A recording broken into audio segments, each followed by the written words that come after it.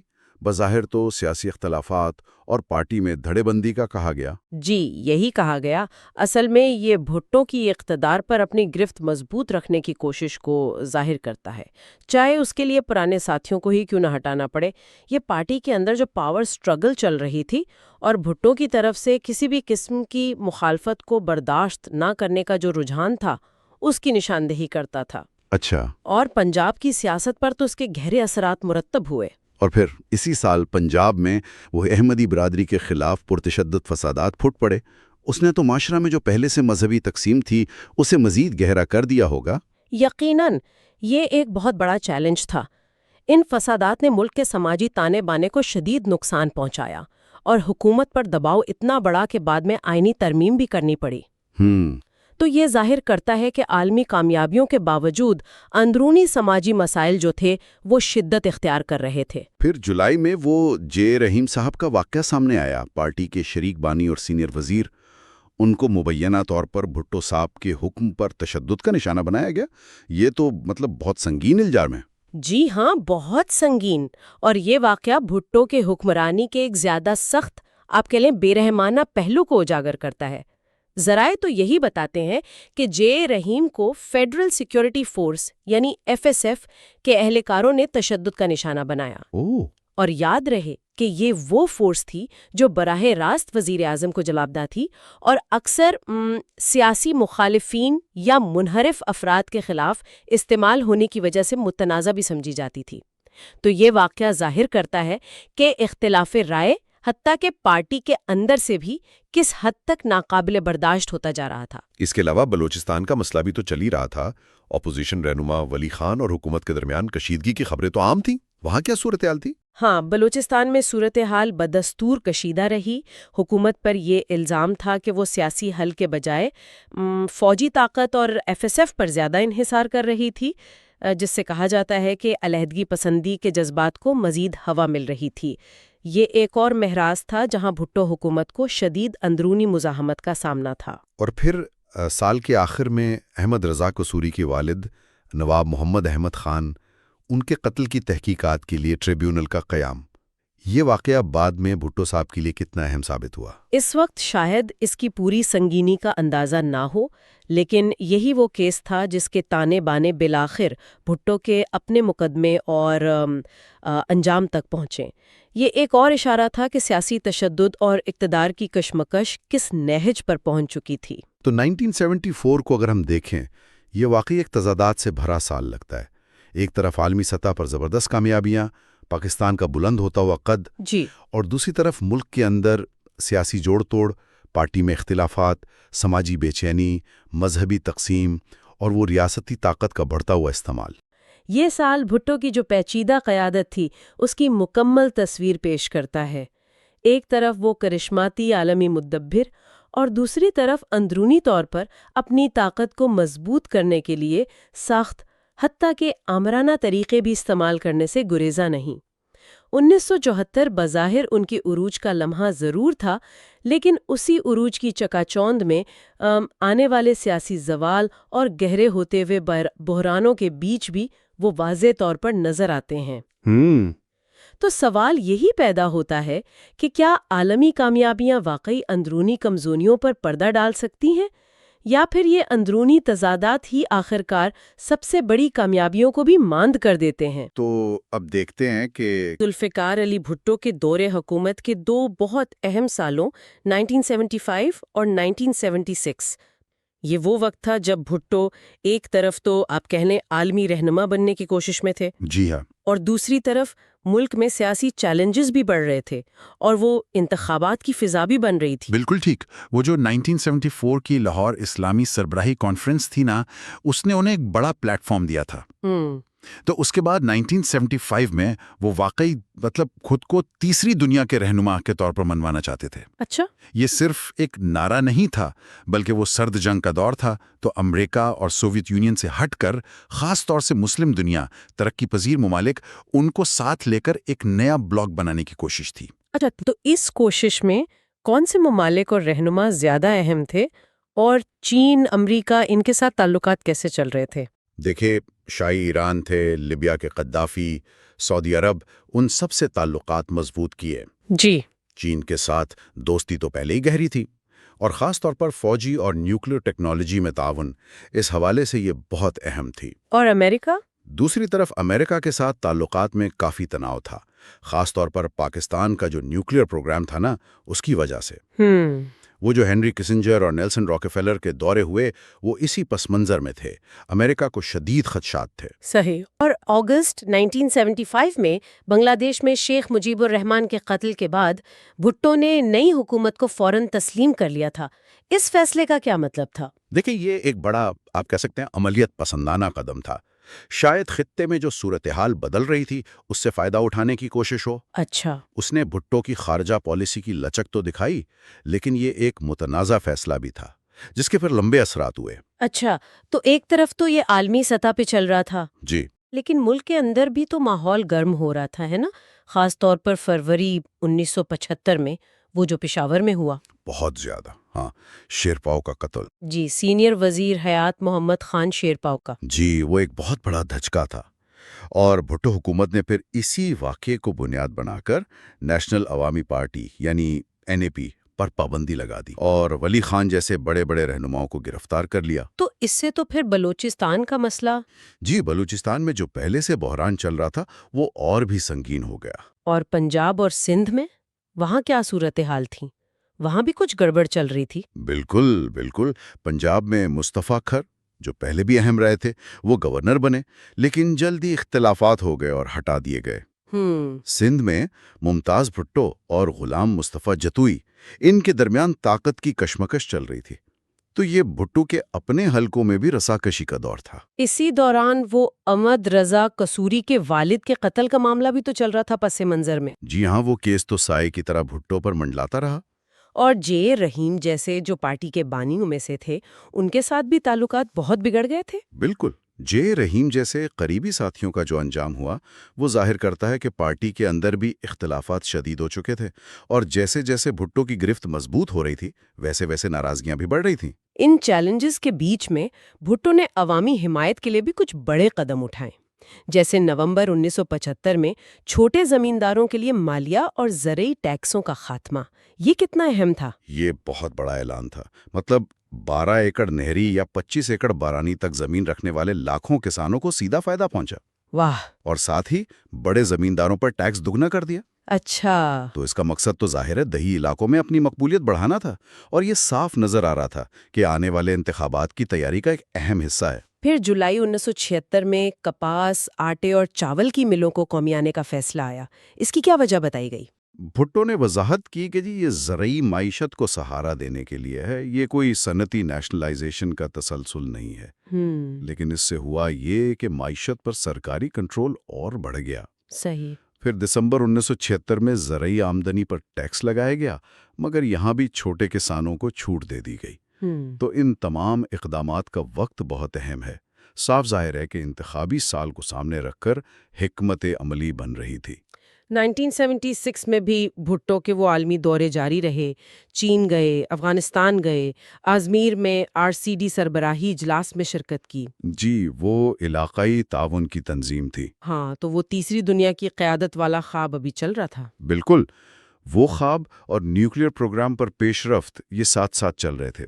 یہ ایک مشکل کھیل تھا، عالمی طاقتوں کے ساتھ تعلقات میں توازن رکھنا۔ لیکن ملک کے اندر جو سب سے بڑی تبدیلی شاید ہوئی 1976 میں، وہ اپوزیشن کا اکٹھا ہونا تھا، پاکستان نیشنل الائنس PNA کا بننا۔ یقیناً یہ بہت اہم پیش رفت تھی۔ پیر پگاڑا، اصغر خان اور کئی دوسری جماعتیں، ان کا ایک پلیٹ فارم پر اکٹھا ہونا، یہ پیپلز پارٹی کے لیے ایک سنجیدہ چیلنج تھا۔ بھٹو جو خود کو قائد اعظم کا سیاسی وارث کہہ رہے تھے، اب انہیں ایک منظم سیاسی مخالفت کا سامنا کرنا پڑ رہا تھا۔ تو گویا 1976 کے آخر تک انتخابات کا میدان بالکل سج چکا تھا۔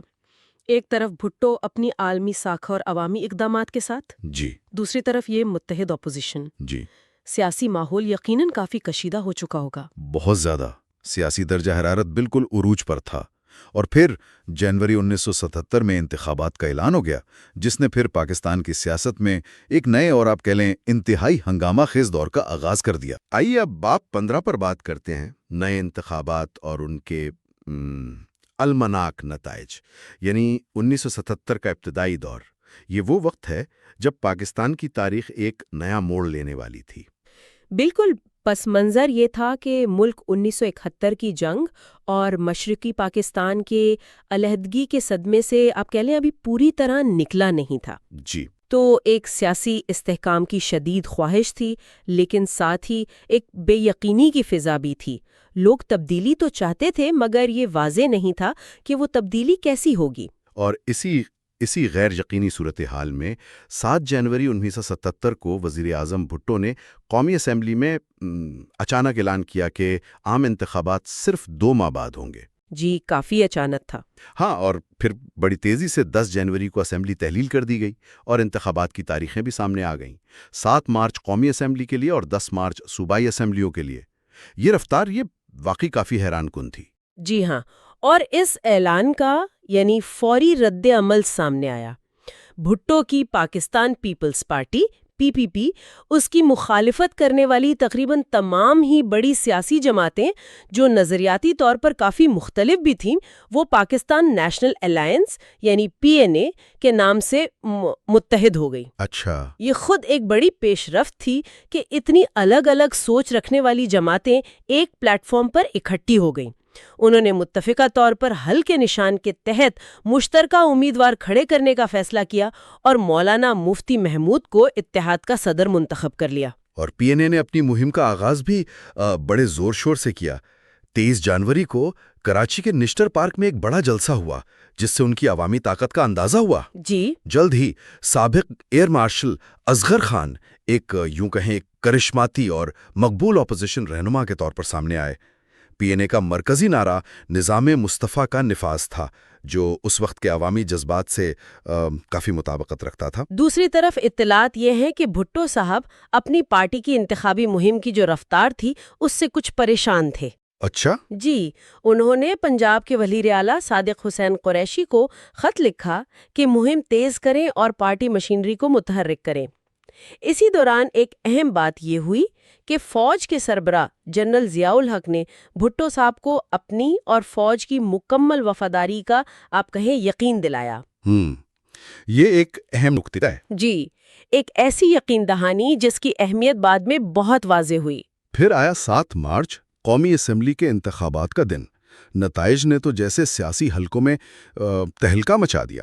PPP نے 200 میں سے 155 نشستیں جیت لیں، ایک بہت بھاری اکثریت جس کی توقع کم ہی لوگ کر رہے تھے۔ بالکل، اور PNA صرف 36 نشستیں حاصل کر سکی۔ بہت بڑا فرق تھا۔ جی، یہ نتائج PNA کے لیے تو بالکل ہی ناقابل قبول تھے۔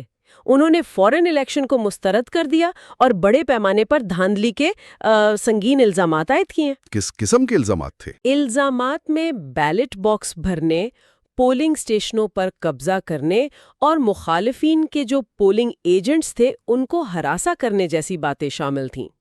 یہ صرف الزامات نہیں رہے، PNA نے 10 مارچ کو ہونے والے صوبائی انتخابات کا بائیکاٹ کا اعلان کر دیا اور ساتھ ہی ملک گیر احتجاجی تحریک شروع کر دی۔ بس یہیں سے بحران کا آغاز ہو گیا۔ صحیح، تو شروع میں بھٹو صاحب نے مذاکرات کی کوشش کی، لیکن PNA ظاہر ہے وہ خود کو دھاندلی کا شکار سمجھ رہی تھی، انہوں نے اس پیشکش کو ٹھکرا دیا۔ جی، اس کے بعد حکومت کا رویہ سخت ہو گیا، ملک بھر میں مظاہرے شروع ہو گئے اور ان سے نمٹنے کے لیے پھر طاقت کا استعمال کیا گیا۔ مظاہرین پر آنسو گیس اور کچھ جگہوں پر تو گولیوں کا استعمال بھی ہوا۔ ہاں، حالات بہت خراب ہو گئے۔ کراچی، حیدرآباد اور لاہور جیسے بڑے شہروں میں شدید تشدد ہوا، جلاؤ گھراؤ کے واقعات ہوئے اور صورتحال اتنی بگڑی کہ ان شہروں میں مارشل لاء نافذ کرنا پڑا۔ ماشاءاللہ، یعنی فوج سڑکوں پر آ گئی؟ جی، جزوی طور پر، اور ہزاروں PNA کارکنوں اور رہنماؤں کو گرفتار کر لیا گیا۔ صورتحال تیزی سے بگڑتی چلی گئی۔ بھٹو حکومت مذاکرات کی کوشش تو کرتی رہی، لیکن PNA اور حکومت کے درمیان جو بداعتمادی تھی وہ بہت بڑھ چکی تھی۔ جی، PNA کا موقف بہت سخت تھا۔ وہ بھٹو صاحب کے استعفے اور نئے غیر جانبدارانہ انتخابات سے کم پر بالکل راضی نہیں تھے۔ اس دوران سعودی عرب جیسے کچھ دوست ممالک نے ثالثی کی کوششیں بھی کیں کہ ملک کو مزید بحران سے بچایا جائے، لیکن بات نہیں بنی۔ تو یہ کشیدگی چلتی رہی، کئی ہفتوں کے پرتشدد مظاہرے، سیاسی تناؤ، پھر جون 1977 میں طویل مذاکرات کے بعد ایسا لگا کہ شاید کوئی سمجھوتا ہو گیا ہے۔ جی، کچھ امید پیدا ہوئی تھی، نئے انتخابات کرانے پر ایک طرح کا آپ کہہ لیں اتفاق رائے بنتا نظر آ رہا تھا، لیکن مگر بالکل آخری لمحات میں یہ کوششیں بھی ناکام ہو گئیں اور دونوں طرف سے ایک دوسرے پر الزام تراشی شروع ہو گئی کہ ناکامی کی وجہ دوسری پارٹی ہے۔ یعنی ڈیڈ لاک برقرار رہا۔ بالکل، اس سیاسی تعطل نے ملک کو جیسے مفلوج کر دیا تھا۔ مسلسل احتجاج، بڑھتی ہوئی بدامنی اور اس کے نتیجے میں جو معاشی مشکلات پیدا ہوئیں، انہوں نے عوام کی زندگی مشکل بنا دی تھی۔ اور فوج، جس کو امن و امان کے لیے بلایا گیا تھا؟ فوج جو شہروں میں تعینات تھی، وہ خاموشی سے مگر بہت گہرائی سے اس پوری صورتحال کا جائزہ لے رہی تھی۔ ایسا لگ رہا تھا کہ سیاسی قیادت مکمل طور پر ناکام ہو چکی ہے اور ملک کو اس بحران سے نکالنے کی صلاحیت نہیں رکھتی۔ اور یہی وہ خلا تھا جس نے، آپ کہہ سکتی ہیں، فوجی مداخلت کے لیے راستہ بنا دیا۔ اور پھر وہی ہوا جس کا خدشہ ظاہر کیا جا رہا تھا۔ 5 جولائی 1977 کو جنرل ضیاء الحق نے بھٹو حکومت کا تختہ الٹ دیا، آئین معطل کر دیا اور ملک میں مارشل لا نافذ کر دیا۔ جی، ایک منتخب حکومت کا خاتمہ اور ایک طویل فوجی آمریت کا آغاز۔ یہ واقعات پاکستان کی تاریخ پر بہت گہرے نقوش چھوڑ گئے۔ بالکل، اور یہاں یہ سوال پیدا ہوتا ہے کہ اس پورے دور سے، یعنی انتخابات سے شروع ہونے والے سیاسی بحران اور پھر اس کے فوجی مداخلت پر اختتام سے کیا سبق سیکھے گئے؟ اور کیا مستقبل میں ایسے حالات سے بچنے کے لیے ان اسباق پر کبھی عمل بھی کیا گیا؟ آئیے اب اس سیاسی سفر کے آخری اور سب سے، آپ کہہ لیں، جذباتی باب سے پردہ اٹھاتے۔ یہ وہ وقت تھا جب ذوالفقار علی بھٹو کی قسمت نے آخری موڑ لیا۔ جنرل ضیاء الحق کے فوجی انقلاب کے بعد ان کا زوال شروع ہوا۔ ہم دیکھیں گے کہ کس طرح انہیں اقتدار سے ہٹایا گیا، گرفتار کیا گیا اور ایک کافی متنازع مقدمے کے ذریعے پھانسی کے تختے تک پہنچایا گیا۔ جی بالکل، یہ باب بھٹو کی زندگی کے آخری انتہائی ڈرامائی اور تکلیف دہ مرحلے پر مرکوز ہے۔ اس میں ان کی گرفتاری ہے، پھر وہ مقدمے کی قانونی پیچیدگیاں ہیں جن پر آج تک بات ہوتی ہے، قومی اور بین الاقوامی رد عمل، اور ظاہر ہے ان کی موت کے بعد ان کی میراث کیسے بدلی، اس کا جائزہ لیا گیا ہے۔ یہ صرف واقعات کا بیان نہیں بلکہ اقتدار کی راہداریوں میں جو کشمکش چل رہی تھی اس کی عکاسی ہے۔ تو آغاز ہوا 5 جولائی 1977 کی صبح سے، جب جنرل ضیاء الحق نے آپریشن فیئر پلے کے نام پر بھٹو کی حکومت کا تختہ الٹ دیا۔ بھٹو کو ان کی رہائش گاہ سے حفاظتی تحویل کے نام پر مری کے ایک فوجی ریسٹ ہاؤس منتقل کر دیا گیا۔ بظاہر تو یہ ایک پرامن انتقال اقتدار لگ رہا تھا۔ ہاں، ابتدائی طور پر شاید بھٹو نے بھی ضیاء کے عزائم کی گہرائی کو کم سمجھا تھا۔ ذرائع بتاتے ہیں کہ بھٹو نے ضیاء کو آئین سے غداری کی سنگین سزا یاد دلائیں، آرٹیکل 6۔ مگر ضیاء کا رویہ اس وقت انتہائی مؤدبانہ اور آپ کہہ لیں عاجزانہ تھا۔ انہوں نے بھٹو کو یقین دلایا کہ یہ اقدام صرف 90 دن کے لیے ہے، انتخابات کروانے تک۔ 90 دن؟ جی، اور کہا کہ وہ جلد آرام کر کے واپس آ جائیں گے۔ یہ وہ لمحہ تھا جہاں شاید ذاتی تعلقات اور سیاسی حقیقت کا ٹکراؤ ہوا۔ لیکن یہ یقین دہانیاں تو جلدی ہواؤں ہو گئیں۔ بالکل۔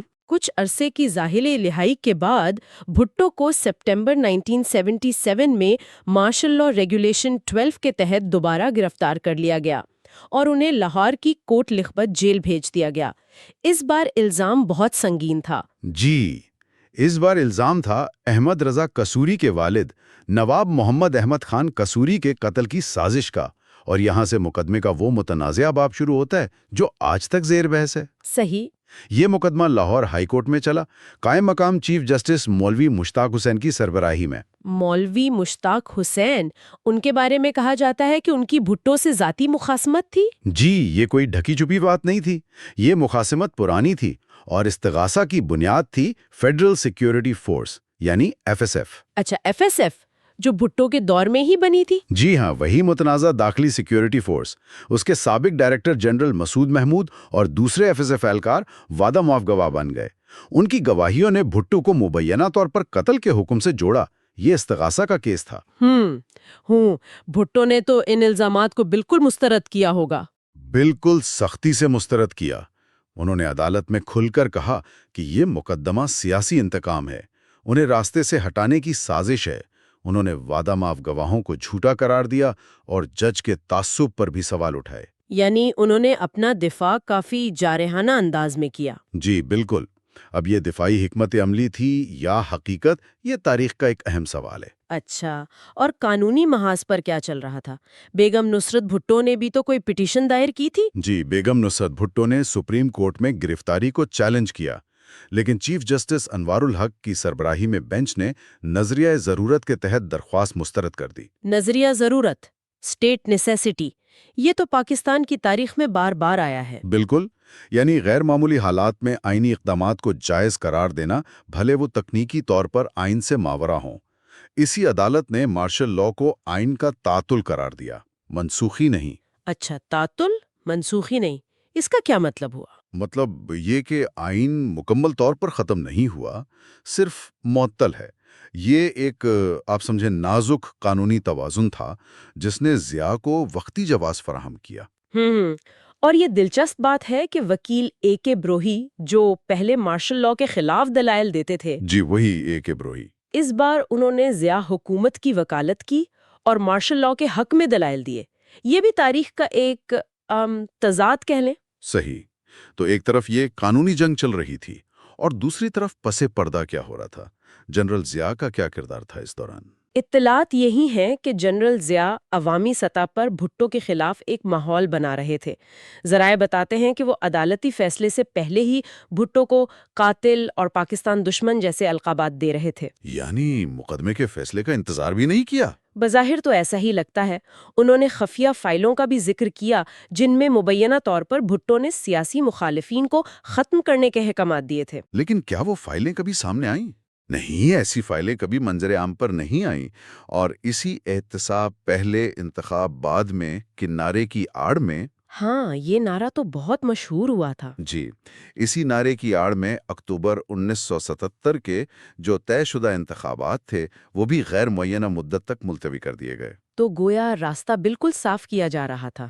ایسا کہا جا سکتا ہے. پھر مارچ 1978 میں لاہور ہائی کورٹ کا فیصلہ آیا، سزائے موت. اس فیصلے کے خلاف سپریم کورٹ میں اپیل دائر کی گئی. کئی ماہ طویل سماعت ہوئی، بہت تفصیلی سماعت تھی جس میں بھٹو نے خود بھی جذباتی اور قانونی دلائل دیے. انہوں نے خود بحث کی؟ جی، انہوں نے خود بھی دلائل دیے. بالآخر فروری 1979 میں سپریم کورٹ نے سزا کی توثیق کی. لیکن یہ ایک انتہائی منقسم فیصلہ تھا. 7 ججوں کے بینچ میں سے 4 نے سزائے موت برقرار رکھی جبکہ 3 نے اختلاف کیا. 4-3 کا فیصلہ، یہ تو بہت ہی کلوز تھا. بہت کلوز. اور یہ عددی تقسیم نہیں تھی صرف، یہ اس گہری دراڑ کی علامت تھی جو بھٹو کے مقدمے نے پاکستانی اداروں اور قانون کی حکمرانی کے تصور میں ڈال دی تھی. وہ جو 3 ججوں کا اختلافی نوٹ تھا وہ بذات خود ایک تاریخی دستاویز ہے. اور اسی دوران اپنی پھانسی کی کوٹری میں بھٹو نے وہ مشہور کتاب لکھی، اگر مجھے قتل کیا گیا. جی ہاں، If I am assassinated. یہ ایک طرح سے ان کا سیاسی وصیت نامہ بن گئی. اس وقت تو دنیا بھر سے رحم کی اپیلیں بھی آئی ہوں گی. بہت زیادہ. کئی مسلم ممالک کے سربراہان، مغربی رہنماؤں، عرب دنیا سے، حتیٰ کہ پوپ نے بھی اپیل کی. لیکن جنرل ضیاء نے تمام اپیلیں مسترد کر دیں. ان کا موقف یہی رہا کہ قانون اپنا راستہ اختیار کرے گا. خاندان سے آخری ایک بہت دل خراش ملاقات ہوئی. اس کے بعد 4 اپریل 1979 کی الصبح ذوالفقار علی بھٹو کو راولپنڈی جیل میں پھانسی دے دی گئی.